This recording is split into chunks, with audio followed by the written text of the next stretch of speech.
Hello guys, আসসালামু আলাইকুম। কেমন আছো তোমরা? আশা করছি অনেক অনেক বেশি ভালো আছো।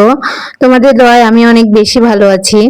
তো আমি একটা কথা সবার উদ্দেশ্যেই বলি, আমি আমার ফেসবুক পেজে কিন্তু সহজে আমি আমার রিলেটিভ বা আমার আশেপাশের ফ্রেন্ড সার্কেল যারা আছে তাদেরকে কখনোই লিংক দেই না, এবং আমি যে একটা পেজ চালাই সেটাও কখনো কাউকে বলি না।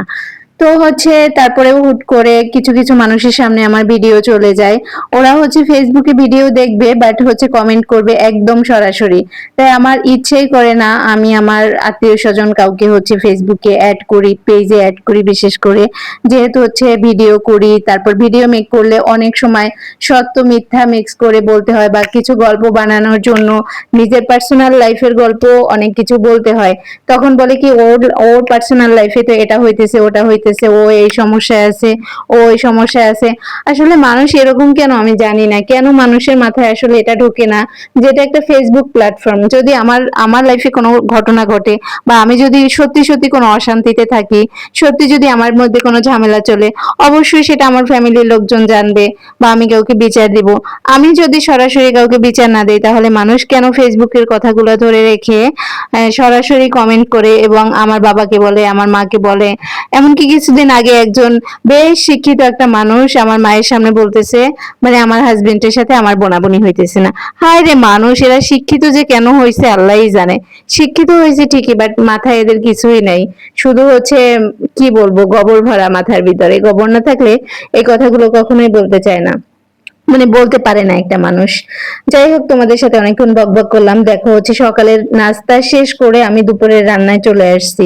সকালে কিন্তু আমি বাসায় নাস্তা বানাই, সেটা অবশ্যই হবে রুটি। রুটির ভিতরে থাকবে কি, রুটি, আটার রুটি। আটার রুটিটা আমার এত পরিমাণ পছন্দ, আর এটা স্বাস্থ্যকর একটা খাবার।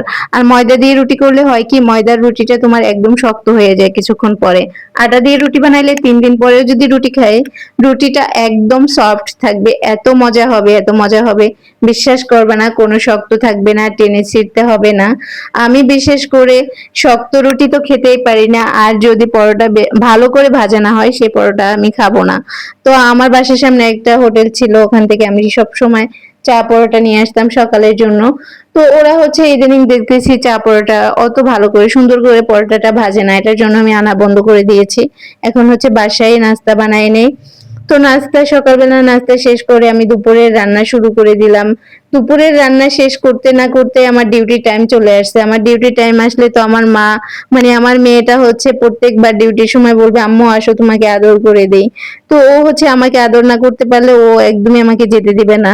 আর আমাকে আদর না করতে পারলে পরবর্তীতে কান্নাকাটি শুরু করে দেয়। তো ওকে আদর করে আমি বের হয়ে যাচ্ছি ডিউটির উদ্দেশ্যে। তো প্রত্যেকবার আমি ডিউটিতে গেলে আগে মানে ভালো করে একটু দোয়া দরুদ পড়ে যাই, যাতে ডিউটিতে কোনো ঝামেলা না হয়, কোনো সমস্যা না হয়। পরের চাকরি করতে গেলে